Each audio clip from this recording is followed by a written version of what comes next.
Hello, everybody. My name is Akin Lewis, and you know me. You're listening to Wells Radio 89.3 FM, and it is called your preferred wholesome radio. So keep it locked. Stay tuned. This is the radio you've been waiting for. The time is 8 p.m. from Wells Radio 89.3 FM, your preferred wholesome radio.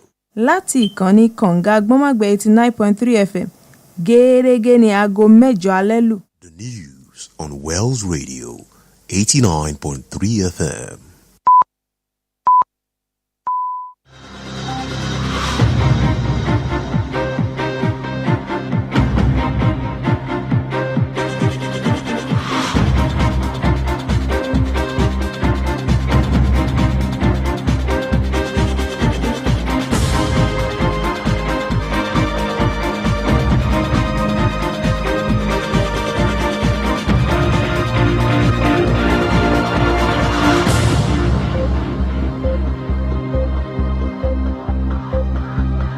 Hello and good evening. Here is national news on Wales Radio 89.3 FM, your preferred wholesome radio. We are reaching you live from Wales Broadcasting House along Alaafin Avenue, Oluyole Estate, Ibadan. I am Toluwaleke Ali. First, the headlines. President Tinubu approves immediate deployment of new permanent secretaries. Federal government plans to boost Nigeria's aviation sector. Makinde-led PDP faction assures victory in 2027 poll, releases election timetable. Katsina records 11 deaths in bandits' reprisal attacks. Those are the headlines, now the news in detail.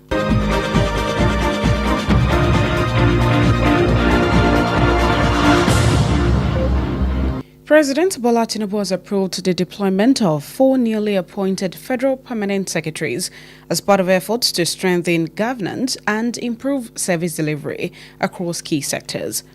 In a media release issued today by the Director of Information and Public Relations, Eno Olotu, on behalf of the head of the Civil Service of the Federation, the government disclosed that the move aligns with the administration's renewed hope agenda and is aimed at enhancing effective policy implementation. According to the notice, the appointments followed a competitive selection process and are intended to boost interministerial collaboration and drive sustainable development. Reports stated that the head of the Civil Service of the Federation, Didi Osinjak, congratulated the appointees and charged them to deliver on their mandates.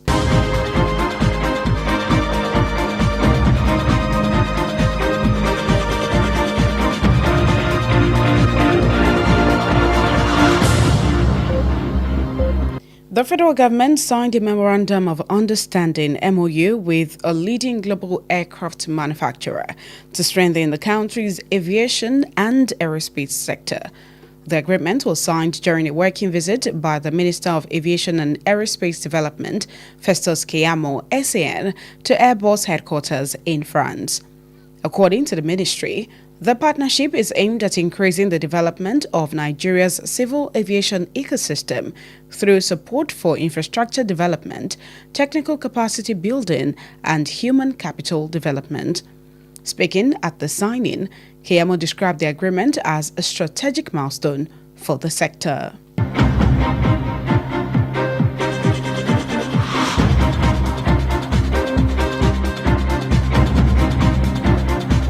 Oyo State Governor Engineer Seyi Makinde has expressed confidence that the People's Democratic Party (PDP) will produce Nigeria's next president in the 2027 general elections. Governor Makinde made the declaration today while addressing party members and stakeholders at the 103rd National Executive Committee (NEC) meeting of a PDP faction held in Abuja. Speaking at the gathering, he reaffirmed that the party remained well-positioned to reclaim power at all levels, urging members to stay united and focused ahead of the elections. The meeting also ratified the appointment of a 13-member caretaker committee to oversee the affairs of the faction, despite Supreme Court judgment. The committee is chaired by Tanimo Turaki, with Taufik Arakpaja serving as National Secretary. Meanwhile, the PDP faction, backed by Governor Seyi Makinde, has released its timetable and schedule of activities for the 2026-2027 general elections and candidate nomination processes. The announcement, made through the party's official X account today, was signed by the faction's organizing secretary, Interim National Working Committee, Theophilus Dakas. It was gathered that the sale of expression of interest and nomination forms for all positions, including State House of Assembly, House of Representatives, Senate, Governorship, and Presidential, will run from tomorrow, May 5, to Wednesday, May 13, 2026.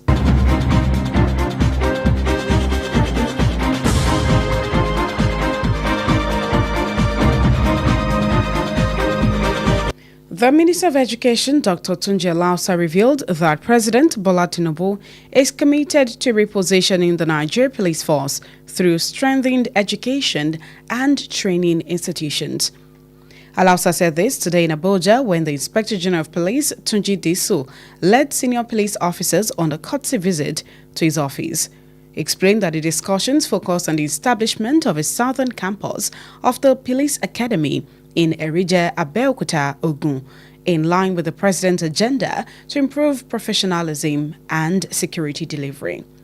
Alausa added that the proposed campus is expected to admit its first set of students between September and November 2026, following expedited resource verification by the National Universities Commission, NUC. The minister also disclosed plans to convert over 42 police colleges nationwide into monotechnics to strengthen technical and professional training within the force, noting that a presidential waiver had been secured to ease the transition.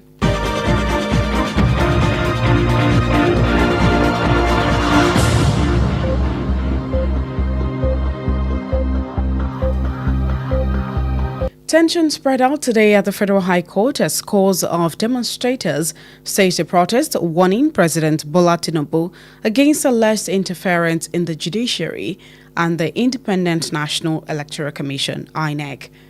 The protesters, under the aegis of concerned Northern Niger stakeholders, marched to the entrance of the court premises in Wuse, Abuja, chanting solidarity songs and waving placards with different inscriptions.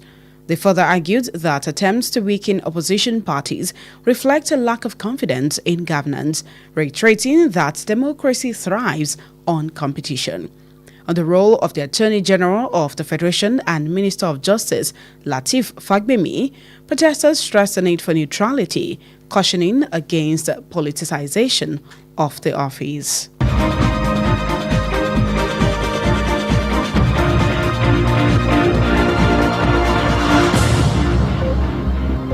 No fewer than 11 persons have been killed following a retaliation attack by bandits on communities in Kankia local government area of Katsina State. The Katsina State Police Command stated that the attack occurred late yesterday when bandits regrouped and stormed Jekadakolo and Kwagoro villages, fatally shooting 11 persons before police tactical teams remobilized and repelled the assailants. The State Commissioner of Police, CP Ali Omar Fage, condemned the attack in strong terms and extended condolences to the families of the victims. In a news release signed by the command's spokesman, DSP Abubakar Sadiq, the commissioner described the attack as barbaric and ordered an aggressive intelligence-led manhunt to identify and arrest perpetrators. He also deployed additional tactical teams to the affected area.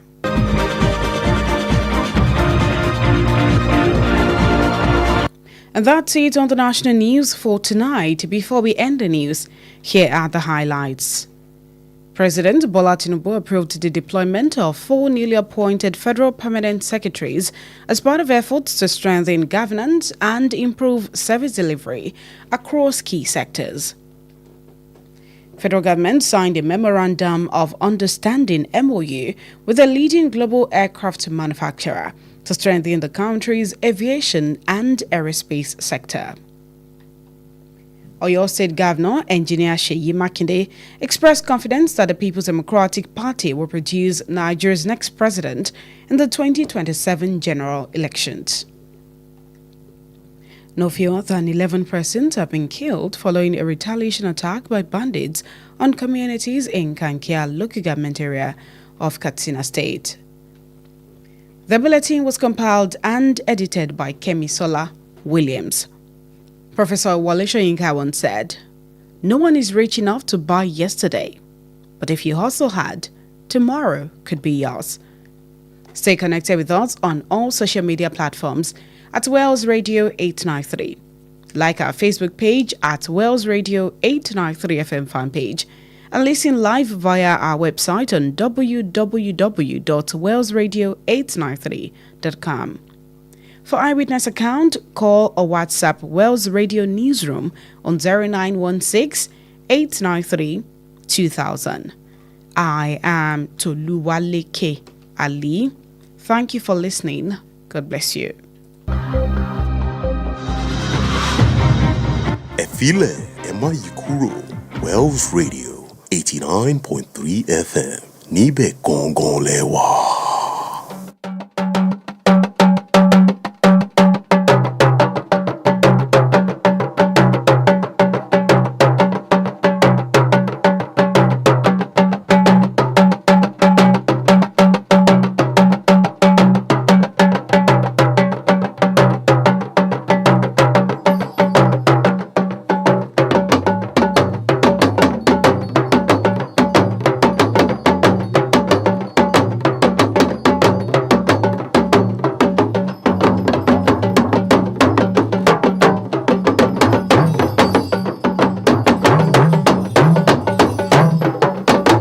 Kálẹ̀ o àkójọpọ̀ ìròyìn ilé wa ló ń dé sí ti gbọ̀nyìn láti ìkànnì kànga àgbọ̀nmágbẹ̀ Wells Radio 89.3 FM tá kalẹ̀ sópópónà Aláàfin Avenue Olúyọ̀lé Estate Ìbàdàn.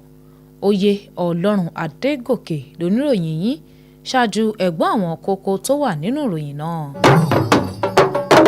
Ààrẹ Tinubu ti buwọ́lu ìgbéjáde tó ń ti ìpín lójú ẹsẹ̀ fáwọn akọ̀wé àgbà tuntun.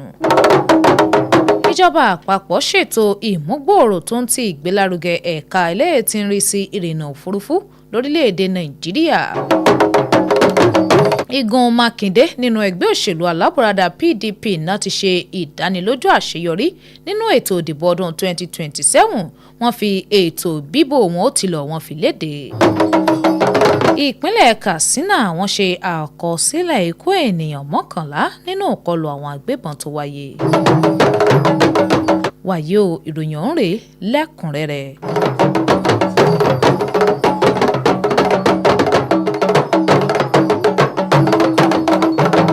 Ààrẹ Bọ́lá Tinubu náà ti buwọ́lu ìpín tó ní í ṣe pẹ̀lú àwọn akọ̀wé àgbà tuntun 4 eléyìí tí wọ́n ṣẹ̀ṣẹ̀ yàn sípò fún ìjọba àpapọ̀ gẹ́gẹ́ bí lára ìgbésẹ̀ láti fi kún okun ìjọba tó ń ti ìmúdára iṣẹ́ níbùtòrò àwọn ẹ̀ka eléyìí tó ṣe kókó. Nínú àtẹ̀jáde oníròyìn tó jáde lónìí látọ̀dọ̀ olùdarí ìròyìn ẹnu olóòtú lórúkọ olórí iṣẹ́ àwọn ìjọba ló ṣàlàyé bí ìgbésẹ̀ náà bó ṣe lọ pẹ̀lú ti àgbéṣe ìrètí ọ̀tun gẹ́gẹ́ bí ohun tí wọ́n wá fi léde. Ètò àṣàyàn wọn ló jẹ́ láti mú wọn gbòòrò àti ìbáṣepọ̀ tó ní í ṣe pẹ̀lú iléeṣẹ́ ìjọba fún ìdàgbàsókè. Ìròyìn wá gbé bí olórí àwọn òṣìṣẹ́ ìjọba Dèdè Wilson Jack bó ti kí àwọn tí wọ́n yàn sípò tuntun ọ̀hún kú oríire tó sì ń rọ̀ wọ́n láti sa gbogbo ipá wọn kí wọ́n sì fi jíṣẹ́ eléyìí tí wọ́n gbélé wọn lọ́wọ́ ọ̀hún.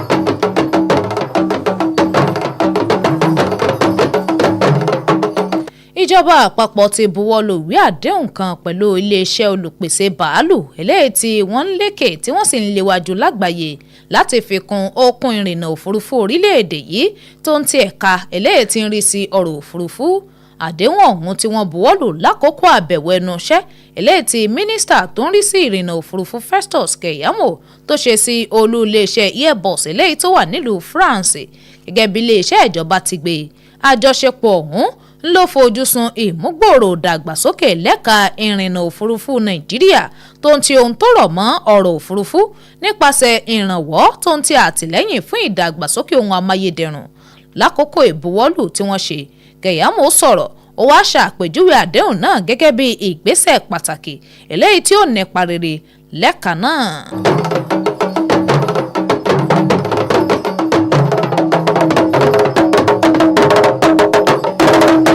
Gómìnà ìpínlẹ̀ Ọ̀yọ́ onímọ̀-ẹ̀rọ Ṣèyí Mákindé ló ti ṣàfihàn ìgboyà rẹ̀ wípé ẹgbẹ́ òṣèlú alábùradà PDP wọ́n pèsè ààrẹ orílẹ̀-èdè Nàìjíríà nínú ètò ìdìbò gbogbogbò tọdún 2027 eléyìí tí ń bọ̀ yìí. Gómìnà Mákindé ó ṣèkéde náà lónìí nígbà tí ó ń bá àwọn ọmọ ẹgbẹ́ òṣèlú náà sọ̀rọ̀ tó ń ti àwọn èèkàn nínú ẹgbẹ́ òṣèlú ọ̀hún níbi ìpàdé ìgbìmọ̀ aláṣẹ wọn eléyìí tó wáyé nílùú Àbújá.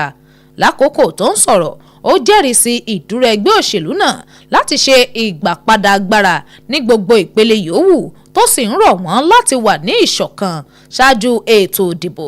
Ìpàdé náà ó rí sí ìyànsípò àwọn ìgbìmọ̀ alábòjútó eléyìí tí ó mọ̀ rí sí bí nǹkan bá ti ń lọ tó jẹ́ ìgbìmọ̀ ẹlẹ́ni 13 pẹ̀lú ìdájọ́ ilé-ẹjọ́ tí Tanimu Turaki tó ṣe alága ìgbìmọ̀ náà pẹ̀lú Taofik Arapaja eléyìí tó jẹ́ akọ̀wé. Wàyí igun gómìnà Mákindé nínú ẹgbẹ́ òṣèlú alábùradà PDP ó ní wọ́n ti ṣe ìgbéjáde ètò wọn àti bí nǹkan ó ti lọ lórí ètò ìdìbò gbogbogbò tọdún 2026-2027 àti ètò ìfàkalẹ̀ àwọn olùdíje. Ìkéde náà eléyìí tó jáde lójú òpó X ẹgbẹ́ ọ̀hún lónìí tí akọ̀wé egun ìgbìmọ̀ amúṣẹ́ṣe eléyìí tí ń délé lọ́wọ́ Theophilus Dorcas tó buwọ́lù. Ìròyìn ṣàkójọpọ̀ bí wọ́n ó ṣe ta fọ́ọ̀mù fáwọn olùdíje sípò gbogbogbò tó fi mọ́ tilé aṣòfin ni o ti ìpínlẹ̀, tilé aṣojúṣòfin, ilé aṣòfin àgbà, sípò gómìnà tó fi mọ́ ti sípò ààrẹ tí wọ́n pe yóò bẹ̀rẹ̀ lọ́jọ́ 5 nínú oṣù 5 sí ọjọ́ 13 oṣù 5 ọdún 2026.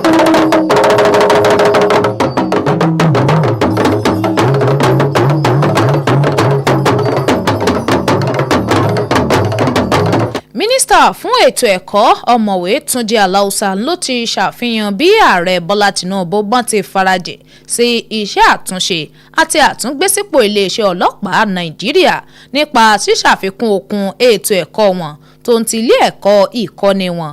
Aláùsá sọ̀rọ̀ ọ̀hún di mímọ̀ lónìí nílùú Àbújá nígbà tí ọ̀gá àgbà ọlọ́pàá Túnjí Dìísù tó léwájú àwọn àgbààgbà òṣìṣẹ́ ọlọ́pàá láti lọ́ọ́ ṣe àbẹ̀wò ẹ̀ńlẹ́ńbẹ̀hún sí ní ọ́fíìsì rẹ̀. Níbẹ̀ ló ti ṣàlàyé bí àjọsọ ọ̀rọ̀ wọn bó ti dá lórí ìdásílẹ̀ ilé ẹ̀kọ́ àwọn ọlọ́pàá lápá gúúsù ní Ẹ̀ríchẹ̀ Abẹ́òkúta nípínlẹ̀ Ògùn tí ìgbésẹ̀ náà tí ó lọ ní ìlànà pẹ̀lú ti àgbéṣe ààrẹ láti jẹ́ kí ìmúdára kó bá iṣẹ́ wọn gẹ́gẹ́ bí akọ́ṣẹ́mọṣẹ́ tó ń ti ìjíṣẹ́ ètò ààbò tó péye. Aláùsá wá sọ̀rọ̀ lórí àbá ilé ẹ̀kọ́ náà tí wọ́n nírètí wípé kó gba àwọn akẹ́kọ̀ọ́ àkọ́kọ́ rẹ̀ láàrin oṣù kẹsàn-án àti oṣù kọkànlá ọdún 2026 lẹ́yìn àyẹ̀wò àjọ tí ń rí sí ọ̀rọ̀ ilé ẹ̀kọ́ gíga NUC. Mínísítà tún ṣàfihàn ètò rẹ̀ lórí àyípadà àwọn kọ́lẹ́ẹ̀gì kẹ́kọ̀ọ́ àwọn ọlọ́pàá tí òǹkà rẹ̀ lé ní 42 láti fi kún okun ìkọ́ni wọn tó ń ti àṣẹ tó ti gbà lọ́wọ́ ààrẹ láti jẹ́ kí ìyípadà náà kó bọ́ sí ìrọ̀rùn.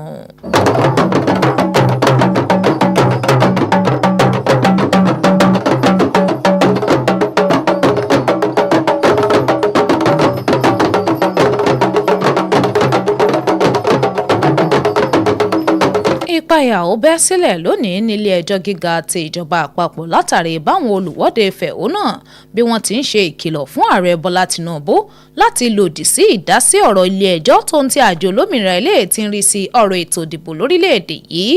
Àwọn olùfẹ̀hónú ọ̀hún lábẹ́ àṣẹ àwọn tí nǹkan ń kọ lóminú lápá àríwá orílẹ̀‐èdè Nàìjíríà ó ní wọ́n wọ́de tí wọ́n sì di iwájú ẹnu ọ̀nà àbáwọlé ilé ẹjọ́ eléyìí tó wà ní Wùṣe nílùú Àbújá níbi tí wọ́n ti ń kọrin pẹ̀lú àwọn pátákó eléyìí tó ní àkòrí oríṣiríṣi tí wọ́n gbé lọ́wọ́. Wọ́n sọ̀rọ̀ lórí ìgbìyànjú àti mú agbára ẹgbẹ́ alátakò wálẹ̀ àti bó ti ń ṣàfihàn àìnígboyà ìjọba. Wọ́n sì tún tẹnumọ́ pé ìjọba àwarawa ló dá lórí ìfigagbága lórí ipa agbẹjọ́rò àgbà orílẹ̀-èdè yìí tó tún jẹ́ mínísítà fún ètò ìdájọ́ Lateef Fagbemi lórí ọ̀rọ̀ náà àwọn olùfẹ̀hónú ọ̀hún wọ́n sọ̀rọ̀ lórí ìdí láti má ṣe gbèlẹ́yìn ẹnikẹ́ni pẹ̀lú ìkìlọ̀ lòdì sí sísọ ọ́fíìsì di ti ẹlẹ́gbẹ́ òṣèlú tàbí sísọ de pàtàkì lórí ọ̀rọ̀ òṣèlú.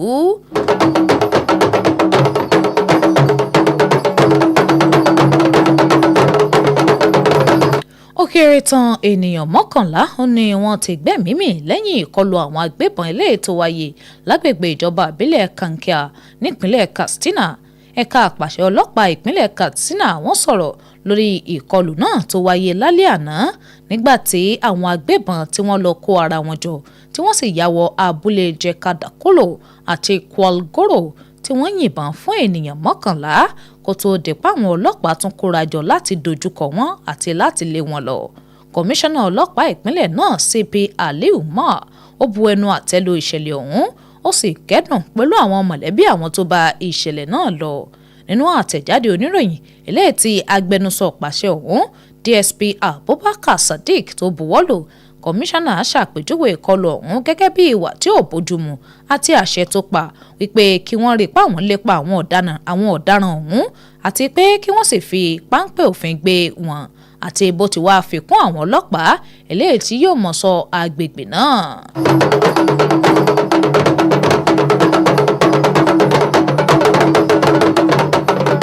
èyí lópin àkójọpọ̀ ìròyìn ilé wa fún tàlẹ́ òní ṣùgbọ́n kí n tó máa lọ ẹ̀gbọ́n àwọn kókó tó wà nínú ìròyìn náà lẹ́ẹ̀kan sí i.